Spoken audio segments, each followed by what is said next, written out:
We're here at Destination Star Trek with Stephen Manley. He played young Spock in Search for Spock. Stephen, yes. What was it like when you were a young man playing a role in Days of Our Lives? Days of Our Lives, the American soap opera. I did that for 1 year, 1977. People make fun of soap opera actors, although the material when you watch it might be soapy, getting ready to perform it is not. The script is given to you literally sometimes that morning, and you only have a couple of hours to get those scenes memorized, blocked, and ready to be shot. So doing a soap opera I thought was excellent experience, good training, made you think on your feet and keep your tools sharp. That's what I have to say about Days of Our Lives. And Days of Our Lives is a big show in America, isn't it? It's quite a dream job for a young actor. Yes, I think back then perhaps it was it had a different resonance to it than it does now. But I worked with some great actors on Days of Our Lives. I had a recurring role, so I wasn't there every single day, but I was grateful for the job and grateful for the experience.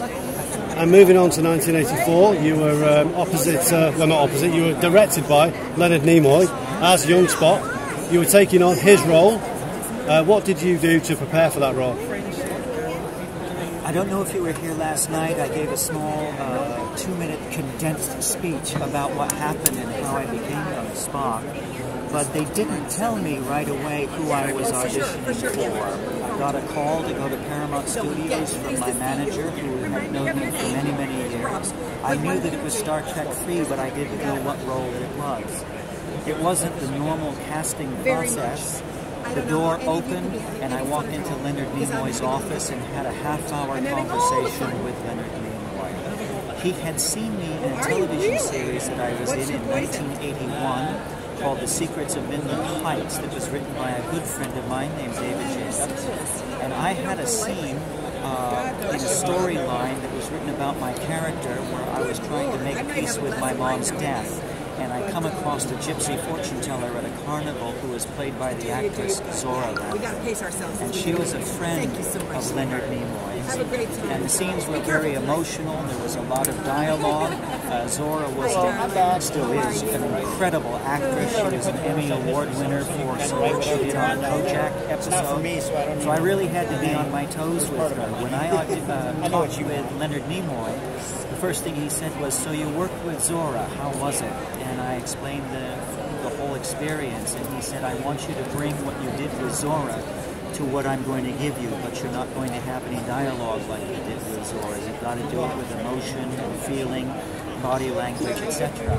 He thanked me, we shook hands. I went back a week later, talked with Leonard Nimoy. I stood next to him, and Harv Bennett and Richard Arnold were called down to look at us physically, and then I started to put it together. Somehow Leonard Nimoy was coming back, and he's going to be coming back from a young man to the present point that he is now. When they nodded their head in agreement that we both had high cheekbones and left the office, Leonard said, "Sit down, Steve."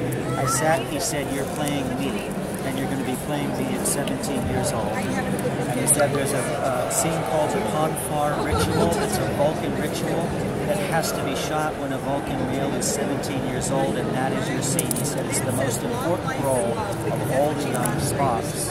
He asked me to take it seriously, to bring to the table what I had done in the previous role that he saw with me with Zora. And then he took his glasses off and he said, "Star Trek has been my life.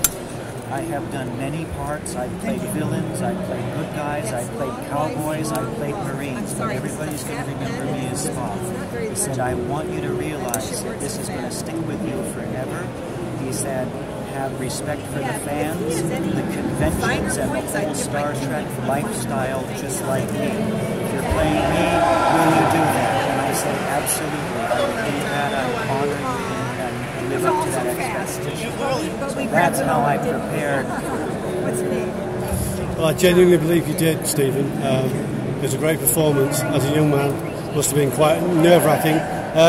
Tell me one last thing. What's it like being part of the Spock thing? You know, there's so many new Spocks now. How have you seen them? Have you seen Ethan Peck? Have you seen Zachary Quinto? Tell me a little bit about what you think about them. I've seen Zachary Quinto's performance. I think he did a great job. I have not seen Mr. Peck as of yet, but I'm sure he does a great job. My role was a little bit different than the others. You know, we had the little boy who was naked in the snow. We had a 12-year-old boy who was in the tree trunk, and then boom, it happened to me, 17 years old. There was one young man who played him at 24 he only got a couple of shots in Star Trek 3. But I believe all the other Spocks were different than mine. I think the role was a little more intimate, focused, and emotional than the other Spocks have had to portray. The guys who are playing him older have to go absolutely the direction that Leonard struggled to find, and when he found it, boy, he said he hit a home run and finally got the character. I believe they've had to go closer to what his end result was. I was a little bit more open with what I had to do, although if you look at my body language, I studied him very, very astutely on that set and in other parts that he had done. So a couple of times he looked at me and he said, "Steve, what's your reaction going to be?" And I said, "Well, I have no dialogue. I'm not supposed to have my brains or my intellect." I said, "But my physical and emotional should be there." So I said, "How about this?" And he said, "You know, it's just enough." Pretty neat though, I like it. And he shot it. So if you watch Trek 3, you'll see a couple of those in there while I'm on the Genesis flight. I'm going to watch them again, Stephen. I'm going to enjoy it even more knowing you were in there and we've had a nice chat. What a great guy. Thank you very much indeed. Thank you. Thank you for having me here. Enjoy the rest of the convention. Oh, I will. Thanks. Thank you.